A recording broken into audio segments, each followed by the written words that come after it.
નમસ્કાર મિત્રો, ગુજ્જુ હેલ્થ ગુરુ ચેનલમાં તમારું દિલથી સ્વાગત છે। શું તમારી સાથે ક્યારેય એવું બન્યું છે કે તમે રાત્રે માત્ર બાફેલું શાક અને એક રોટલી ખાધી હોય, ગળ્યું તો તમે સપનામાં પણ ન વિચારતા હોવ, છતાં પણ જ્યારે સવારે ગ્લુકોમીટર પર શુગર ચેક કરો તો આંકડો 250 કે 300 આવે અને ત્યારે મગજ સુન્ન થઈ જાય કે યાર આખરે ભૂલ ક્યાં થઈ રહી છે? હું તો હેલ્ધી ખાઉં છું તો શુગર વધે છે ક્યાંથી? ઘણીવાર આપણે ડૉક્ટર પાસે જઈએ ત્યારે પણ ફરિયાદ કરીએ છીએ કે સાહેબ હું તો માત્ર લીલા શાકભાજી અને ઘરનું સાદું જમવાનું જ લઉં છું। પણ મિત્રો, અહીંયા જ એક બહુ મોટી ગેરસમજ થાય છે। આપણે નાનપણથી સાંભળ્યું છે કે શાકભાજી ખાઓ તંદુરસ્ત રહો, પણ વિજ્ઞાન અને ડાયાબિટીસની દુનિયામાં આ નિયમ દરેક શાકભાજીને લાગુ નથી પડતો। તમારા રસોડાની ટોપલીમાં એવી અમુક શાકભાજીઓ બિંદાસ બેઠી છે જેને તમે હેલ્ધી માનીને રોજ હોંશે હોંશે ખાઓ છો, પણ અસલમાં તે તમારા શરીરની અંદર જઈને એક શુગર બોમ્બ ફોડે છે। આ શાકભાજીઓ છુપા રુસ્તમ છે, જે બહારથી નિર્દોષ લાગે છે પણ અંદરથી ખાંડનો ભંડાર છે।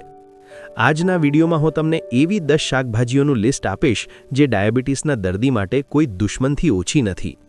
આપણે માત્ર નામ નહીં જાણીએ પણ તેની પાછળનું કારણ જાણીશું કે આખરે શરીરમાં જઈને એવું તો શું થાય છે, અને જો આ શાકભાજી ભાવતી હોય તો તેને ખાવાની સાચી રીત કઈ છે। વિડિયો અંત સુધી જોજો, કારણ કે આ નાનકડો ફેરફાર તમારી જિંદગી અને દવાઓ બંને બદલી શકે છે। સૌથી પહેલાં આપણે થોડું લોજિક સમજી લઈએ। કોઈ પણ ખોરાક ખરાબ નથી હોતો, પણ ડાયાબિટીસમાં આપણું શરીર અમુક ખોરાકને પચાવી શકતું નથી। અહીં 2 શબ્દો સમજવા બહુ જરૂરી છે: ગ્લાયસેમિક ઇન્ડેક્સ એટલે કે GI અને ગ્લાયસેમિક લોડ એટલે કે GL।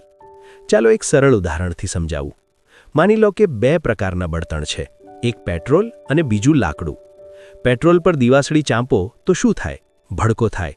અને લાકડાને સળગાવો તો શું થાય? ધીમે ધીમે સળગે અને લાંબા સમય સુધી ગરમી આપે। બસ, ડાયાબિટીસમાં હાઈ GI વાળા ખોરાક પેટ્રોલ જેવા છે। તમે ખાધું નથી કે તરત જ લોહીમાં શુગરનો ભડકો થાય છે, અને લો GI વાળા ખોરાક લાકડા જેવા છે, જે ધીમે ધીમે એનર્જી આપે છે। આપણે આ લિસ્ટમાં એવા પેટ્રોલ જેવા શાકભાજી જોવાના છે જેનાથી તમારે દૂર રહેવાનું છે। નંબર 1, બટાકા, રસોડાનો રાજા કે સાયલેન્ટ કિલર? પહેલું નામ તો તમે ધારી જ લીધું હશે, બટાકા। આપણે ગુજરાતીઓને સવારે પૌવાનો બટાકા જોઈએ, બપોરે શાકમાં બટાકા જોઈએ અને સાંજે વડાપાઉં કે ભજીયામાં પણ બટાકા। બટાકા વગર આપણું જીવન અધૂરું છે, પરંતુ ડાયાબિટીસના દર્દી માટે બટાકા સૌથી મોટો દુશ્મન છે। બટાકામાં ભરપૂર માત્રામાં સિમ્પલ સ્ટાર્ચ હોય છે। આ સ્ટાર્ચ એટલો નબળો હોય છે કે પેટમાં જતાં જ ગ્લુકોઝ બની જાય છે। ધ્યાન આપો, બાફેલા બટાકાનો GI 78 હોય છે, પણ જો તમે તેને છૂંદી નાખો, મેશ કરો અથવા તેની ચિપ્સ બનાવી લો તો તેનો GI 90 પાર થઈ જાય છે। એટલે કે ખાંડના ડબ્બામાંથી ચમચી ભરીને ખાંડ ખાવી અને મેશ કરેલું બટાકું ખાવું બંને લગભગ સરખું જ છે। બટાકાની અંદર એમાઇલોપેક્ટિન નામનું તત્વ હોય છે, જે પચવામાં ખૂબ સરળ છે। આંતરડાને કોઈ મહેનત જ નથી કરવી પડતી અને બધું ગ્લુકોઝ સીધું લોહીમાં ઠલવાય છે। તો શું બટાકા છોડી દેવા? જો શક્ય હોય તો હા, પણ જો ન રહી શકાતું હોય તો એક ટ્રીક છે।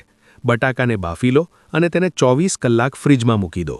ઠંડા થવાથી તેનું સ્ટાર્ચ બદલાઈ જાય છે અને તે ઓછું નુકસાન કરે છે। પણ હા, તળેલા બટાકા તો ઝેર સમાન જ છે। નંબર 2, શક્કરિયા, કુદરતી મીઠાશની ઝાડ। બીજું છે શક્કરિયા, સ્વીટ પટેટો। ઘણા લોકો કહે છે કે આ તો કુદરતી શાક છે, ખાંડ થોડી છે, પણ નામમાં જ શક્કર છે મિત્રો। શક્કરિયામાં વિટામિન A અને ફાઇબર સારા છે, ના નથી, પણ તેમાં કાર્બોહાઈડ્રેટ્સ પણ એટલા જ ઠાંસીને ભરેલા છે। ખાસ કરીને શિયાળામાં આપણે શક્કરિયાને તાપમાં શેકીને રોસ્ટ કરીને ખાઈએ છીએ। જ્યારે શક્કરિયા શેકાય છે ત્યારે તેની મીઠાશ અને શુગર લેવલ બંને વધી જાય છે। એક બાફેલું શક્કરિયું 60ના GI પર હોય તો શેકેલું શક્કરિયું 90 પર પહોંચી જાય છે।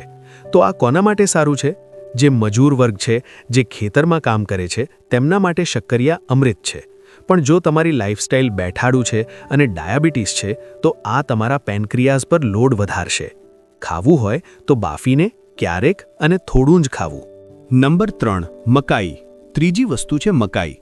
આજકાલ દરેક સલાડમાં, પિઝામાં અને શાકમાં સ્વીટ કોર્ન નાખવાની ફેશન છે। લગ્નમાં જઈએ તો સૂપમાં પણ મકાઈ હોય।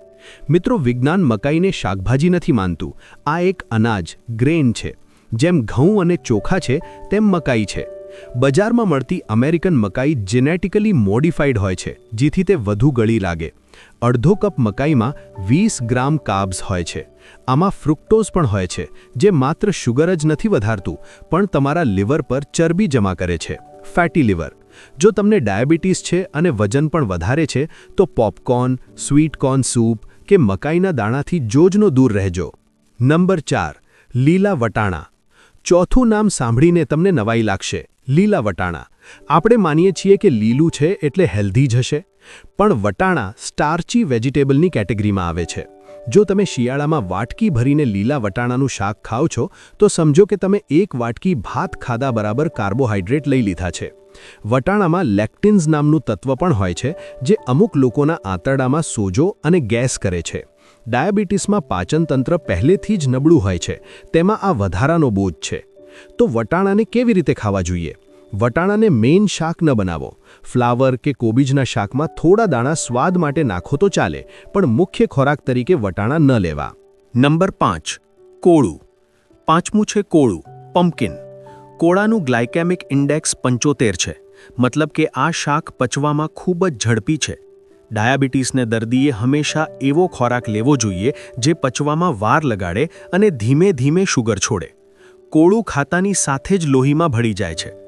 આપણા ગુજરાતી ઘરોમાં કોળાનું શાક બને ત્યારે તેમાં ગોળ કે ખાંડ નાખીને ખાટું મીઠું બનાવવામાં આવે છે. આ કોમ્બિનેશન ડાયાબિટીસ માટે ખતરનાક છે. એક તો કોળું પોતે જલ્દી પચે છે, ઉપરથી તમે ગોળ નાખ્યો એટલે શુગરનું લેવલ ક્યાંય પહોંચી જશે. કોળાનો ગર્ભ ખાવાને બદલે કોળાના બીજ, પમ્પકિન સીડ્સ ખાઓ. બીજમાં સારા ફેટ્સ અને પ્રોટીન છે, જે શુગર કંટ્રોલ કરવામાં મદદ કરે છે. નંબર 6. અળવી. અળવીના પાન. છઠ્ઠી શાકભાજી છે અળવી, આરબી. અળવીની તાસીર ચીકણી હોય છે. યાદ રાખજો, જે કંદમૂળ ચીકણું હોય તેમાં ગુંદર જેવું સ્ટાર્ચ હોય છે. અળવીમાં બટાકા કરતાં પણ વધુ કેલરી છે. વળી અળવી કોઈ બાફીને નથી ખાતું. આપણે તેને તેલમાં તળીએ છીએ, મસાલા નાખીએ છીએ. હાઈ કાર્બ્સ પ્લસ તેલ બરાબર હાર્ટ એટેક અને ડાયાબિટીસનું કોમ્બિનેશન. આનાથી લોહી જાડું થાય છે અને કોલેસ્ટ્રોલ વધે છે. જો હૃદયની તંદુરસ્તી વહાલી હોય તો અળવી કે તેના તળેલા પાત્રા ખાવાનું ટાળવું જોઈએ. નંબર 7. બીટ. સાતમું છે બીટ, બીટરૂટ. ઘણા લોકોને એવું હોય છે કે બીટ ખાવાથી લોહી બને છે. વાત સાચી છે, પણ બીટમાં કુદરતી શુગર ખૂબ વધારે છે. એક મધ્યમ સાઇઝના બીટમાં લગભગ 7 થી 8 ગ્રામ શુગર હોઈ શકે છે. સૌથી મોટી ભૂલ ક્યાં થાય છે? લોકો સવારે ઉઠીને બીટનો ગ્લાસ ભરીને જ્યુસ પીવે છે. જ્યારે તમે જ્યુસ કાઢો છો ત્યારે તેના રેસા, ફાઇબર કચરાપેટીમાં જાય છે અને ગ્લાસમાં જે વધે છે તે છે લાલ રંગનું શુગર વોટર. જો તમારી શુગર 200 ઉપર રહેતી હોય તો આ જ્યુસ તમારા માટે નથી. જો હિમોગ્લોબિન વધારવું હોય તો પાલક, સરગવો અથવા ટામેટા લો. બીટ ખાવું હોય તો સલાડમાં 2-3 ટુકડા જ લો. નંબર 8. સૂરણ. આઠમું છે સૂરણ. 11 હોય કે શિવરાત્રી, આપણે ફરાળમાં સૂરણની સૂકી ભાજી કે વેફર ખાઈએ છીએ. જમીનની નીચે ઉગતા કંદમૂળનો નિયમ છે, તે છોડ માટે ખોરાક સંગ્રહ કરે છે અને તે ખોરાક એટલે સ્ટાર્ચ. સૂરણ પણ એક કાર્બોહાઈડ્રેટનો બોમ્બ છે. એક તો ઉપવાસમાં આપણે અનાજ નથી ખાતા અને સામે સૂરણ અને બટાકા ખાઈને ડબલ શુગર વધારીએ છીએ. સૂરણ મોઢામાં મૂકતા જ લાળ સાથે ભળીને શુગર બનાવવાનું શરૂ કરી દે છે. આનાથી ટ્રાઇગ્લિસરાઇડ એટલે કે લોહીમાં ચરબી વધવાનું જોખમ રહેલું છે. નંબર 9. રાંધેલા ગાજર. 9મું છે ગાજર. અહીં ખાસ સમજજો, કાચા ગાજર અને રાંધેલા ગાજરમાં જમીન આસમાનનો ફેર છે. ગાજરમાં સેલ્યુલોઝ હોય છે. જ્યારે તમે ગાજરને કાચું ખાઓ ત્યારે શરીરને તે પચાવવામાં મહેનત કરવી પડે છે, જે સારું છે. પણ જ્યારે તમે ગાજરને કુકરમાં બાફો છો અથવા તેનો હલવો બનાવો છો ત્યારે તેની અંદરની દિવાલો તૂટી જાય છે. આ સોફ્ટ થયેલું ગાજર લોહીમાં શુગરનો ફુવારો છોડે છે. શિયાળામાં ગાજરનો હલવો, જેમાં દૂધનો માવો અને ખાંડ હોય છે, તે ડાયાબિટીસના દર્દી માટે સ્યુસાઇડ નોટ જેવો છે. ગાજર હંમેશા સલાડ તરીકે કાચા અને ખૂબ ચાવીને ખાવા જોઈએ. નંબર 10. શાકભાજી કે ફળોનો જ્યુસ. 10મી વાત કોઈ શાકભાજી નથી, પણ એક ખરાબ આદત છે, જ્યુસ પીવાની આદત. આપણે આળસુ થઈ ગયા છીએ. શાક ચાવવું નથી, બસ ગટગટાવી જવું છે. ભગવાને ફળો અને શાકભાજીમાં ફાઇબર આપ્યું છે. ફાઇબર એક ચારણી એટલે કે ફિલ્ટર છે. તે શુગરને ધીરે ધીરે લોહીમાં જવા દે છે. જ્યારે તમે મિક્સરમાં જ્યુસ કાઢો છો ત્યારે તમે એ કુદરતી ચારણી તોડી નાખો છો. દૂધી, બીટ, ગાજર કે ટામેટાનો જ્યુસ એ ફાઇબર વગરનું શુગરવાળું પાણી છે.